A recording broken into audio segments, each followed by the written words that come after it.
Bonjour à tous et bienvenue sur notre chaîne YouTube Accessoires Asus TV. Aujourd'hui, nous allons vous présenter le démontage de la série de chez Asus, la série F415. Allez, c'est parti pour le démontage.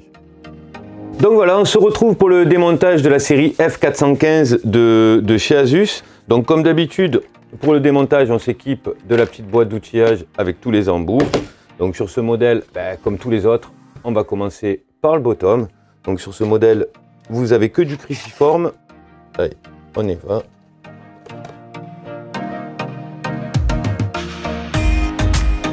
Vous avez des courtes ici, les longues ici, une longue ici et les courtes là. Alors comme d'habitude, on va prendre la petite spatule en plastique et on va chercher un point faible pour l'ouverture.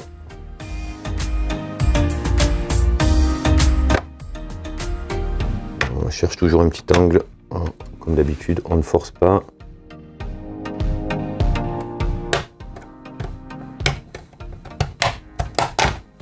Et voilà. Voilà pour le démontage du bottom. Toujours aussi facile. Alors comme d'habitude, un petit récap. L'intérieur de la machine, ici vous avez le système de refroidissement à la partie active, le ventilateur. Ici vous avez le système de haut-parleur, les speakers. Ici vous avez la batterie. Sur ce modèle, on a une barrette de RAM qui est changeable. Vous pouvez la déclipser simplement en écartant les ergots et en la retirant. Vous voyez, ça c'est tout simple, on la lève, c'est fait. Ici vous avez la carte Wi-Fi, le système de disque dur, ce qu'on appelle les SATA, la série, donc ça c'est le format M2, techniquement c'est un 2280, ça sera pour la longueur, parce qu'il existe différentes longueurs. Et là vous avez le système de refroidissement, la partie passive, donc le système de cuivre. Ici vous avez la carte Wi-Fi, donc voilà, et bien sûr ici la carte mère, et ici ce qu'on appelle une carte IO card, c'est souvent un contrôleur. Là en l'occurrence elle va gérer les ports USB et le son. Donc première des choses, comme on fait d'habitude, on va débrancher la batterie. Donc je recule ici la petite partie métallique qui bloque ici la prise de la batterie et je vais la retirer pour éviter que si mon tournevis vient à toucher la carte mère comme d'habitude, je ne grille rien. Ensuite vous n'avez plus qu'à retirer votre batterie. Alors attention, il y a des petits ergots en plastique qui permettent de maintenir l'arrière où il n'y a pas de vis. Donc voilà pour le démontage de la batterie de la série F415.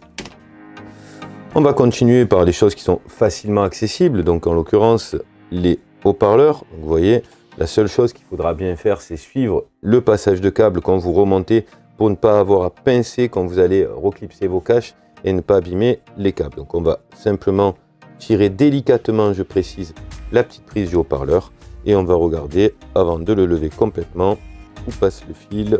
Et donc il passe ici,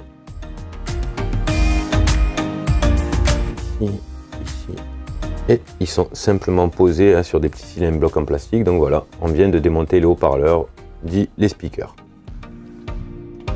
On va commencer donc par démonter et désolidariser ici et ici la charnière de l'écran, pour la simple et bonne raison qu'elle vient nous maintenir la carte mère et la IO card. Donc on va être obligé sur ce modèle là de commencer par ça. Donc on va en premier lieu débrancher ici le fil de la carte Wi-Fi qui va passer donc dans le ventilateur. Vous voyez, je suis le passage de câble. Et pourquoi je le défais? Puisque la plupart du temps, et sur ce modèle ça sera le cas, vous avez votre antenne Wi-Fi qui est dans l'écran. Donc il faudra le débrancher pour qu'il vienne avec l'écran. Ici vous avez un petit sparadrap qui maintient la prise qu'on appelle le câble LVDS, qui va vous permettre d'avoir l'affichage sur l'écran. Et donc c'est assez fragile, on évite de trop tirer sur les plastiques. C'est quelque chose qui est juste en fichier. Donc je recule, vous voyez, ça vient tout seul et bon, il passe sous la carte mère. Il faudra se rappeler qu'il faudra le faire passer dessous. Alors comme d'habitude, je vais simplement retirer le câble. Comme d'habitude, la petite technique pour retirer l'écran de l'ordinateur, vous allez faire un petit quart d'ouverture, vous allez le refermer en le retenant bien sûr, et vous allez simplement relever vos charnières. Et là, vous venez de séparer votre écran de votre ordinateur. Je vous montrerai comment démonter l'écran à la suite. On continue donc au niveau de la carte mère. On va pouvoir déjà lever la carte Wi-Fi qui est facilement accessible.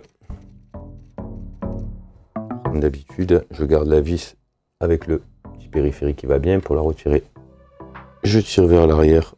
Il n'y a rien d'autre à faire. On va faire la même chose ici sur le système de disque dur, le SATA M2. On se débarrasse d'un maximum d'accessoires, donc la même manière que la carte Wi-Fi pour la retirer. Ensuite, on va regarder ce qu'on a le plus accessible. Donc, on va déjà défaire les nappes. Donc, comme d'habitude, vous voyez, vous avez un petit ergot ici en plastique. On va relever pour pouvoir débloquer ici votre nappe. Le conseil que je vous donne, si vous avez la possibilité de le laisser relever, au moins vous vous rappelez. Bon, en principe, ça tombe pile, hein, ou vous devez le rebrancher. Ici, c'est la nappe du clavier. Je ne vous ai pas précisé, mais ici, c'est la nappe du pad, de la souris.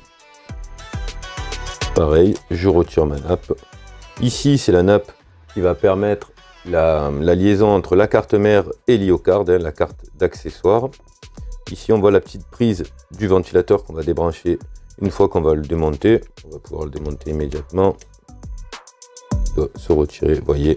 Et on va délicatement, je précise, ce sont des toutes petites connectiques, débrancher ici votre système de ventilation de votre ordinateur. On va pouvoir démonter facilement la carte additionnelle, hein, l'IO-card. Hein, donc on va déjà débrancher ici. Donc comme je vous ai montré, on relève, on force pas, on relève le petit ergot en plastique. Alors ce modèle, c'est ce côté et ce côté. Vous voyez, hop, et je vais pouvoir ici débrancher la nappe. Voilà.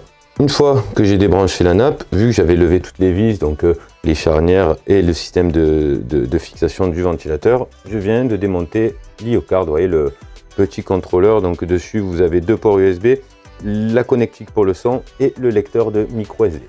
Voilà pour le démontage de l'IO-card. Ensuite, il va nous rester à démonter facilement le pad, hein, parce qu'il n'y a plus d'écran dessous, donc je n'ai plus de risque. Je vais démonter ici. Alors pareil, ici, vous voyez, elle est juste collée par un adhésif. Je vais éviter d'abîmer l'adhésif. Alors je vais relever ici le petit ergot pour débrancher le pad. Voilà. Et là, vous allez être retenu, mais ça va être juste par ce petit bout de sparadrap que je vais retirer. Alors vous voyez, comme je frotte, hein, toujours, ne faites pas ça avec un tournevis, hein, vous allez abîmer votre pad, hein, vous allez le rayer.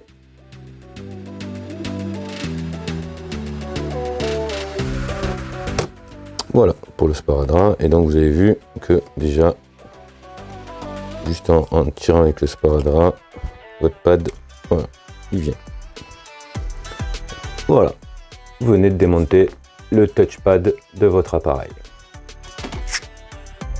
Et là, il va nous rester plus qu'à démonter donc notre carte mère. Étant donné qu'il y a pas mal d'accessoires dessus qui maintiennent la carte mère, des fois il n'y a qu'une seule vis selon les appareils pour maintenir la carte mère. Et voilà, et délicatement, ça reste quand même un produit relativement fragile. Voilà votre carte mère de votre F415. Alors un petit récap comme d'habitude. Si vous devez avoir changé la pâte thermique, ça fait quelques mois, quelques années que vous l'avez et que vous trouvez que votre appareil chauffe, il faudra certainement changer la pâte thermique dessous. Alors comme à chaque fois je vous explique, ici vous essayez numéroter 1, 2, 3, 4, c'est pour le serrage hein, en diagonale. Donc vous allez retirer votre système de refroidissement passif, dans lequel il faudra nettoyer les deux parties, que ce soit le processeur et la partie passive avec de l'alcool 90 par exemple.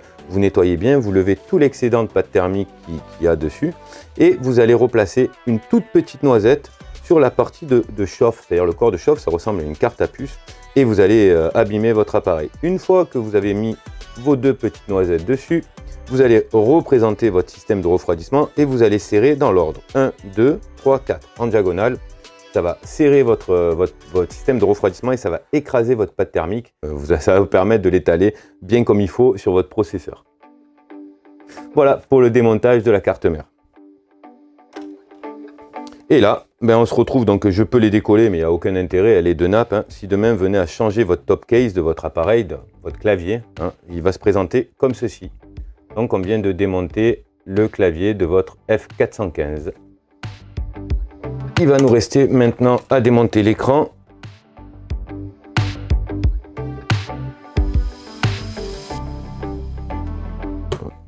fois que vous allez lever les caches, vous allez voir apparaître la vis. Donc il y en a une ici.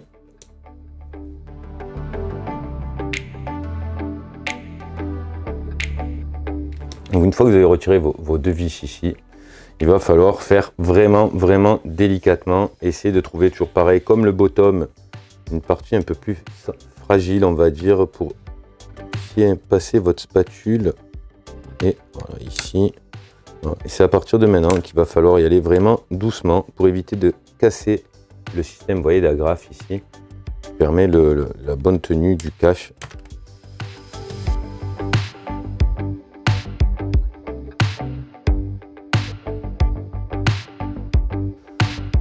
Alors, il faut juste trouver le sens de clipsage.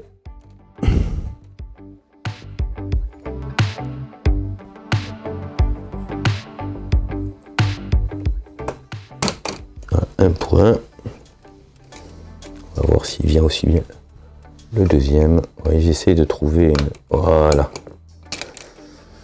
Et voilà pour le démontage donc de votre bezel. Donc vous voyez, hein, vous essayez de le garder dans un meilleur état, le meilleur état possible. Donc c'est une partie plastique relativement souple. Hein. Voilà pour le bezel du F415. Bon, on va dévisser. Donc, vous voyez, hop, vous avez le petit fil ici de votre antenne Wi-Fi qui vient ici. Vous avez votre antenne ici qui va passer sur le bord. Hein. Donc une fois que vous avez dévissé, ben, comme vous avez pu voir ici et ici, vous allez retirer votre écran. Vous allez simplement débrancher ici, une fois que vous avez retiré votre écran, votre nappe LVDS, et vous avez démonté votre dalle. Donc voilà, hein, pour le démontage de l'écran. Ici, pour changer vos charnières, vous avez qu'à dévisser ici les deux vis, enfin les trois vis, 6 vis ici et 2 vis en haut. Voilà pour le démontage de l'écran. Nous venons de démonter le F415 complètement. Voilà, merci d'avoir suivi cette vidéo, j'espère que ça a été utile. N'hésitez pas à mettre un petit pouce bleu, à vous abonner et si vous avez des questions, n'hésitez pas, on ne manquera pas d'y répondre. Allez, à très bientôt.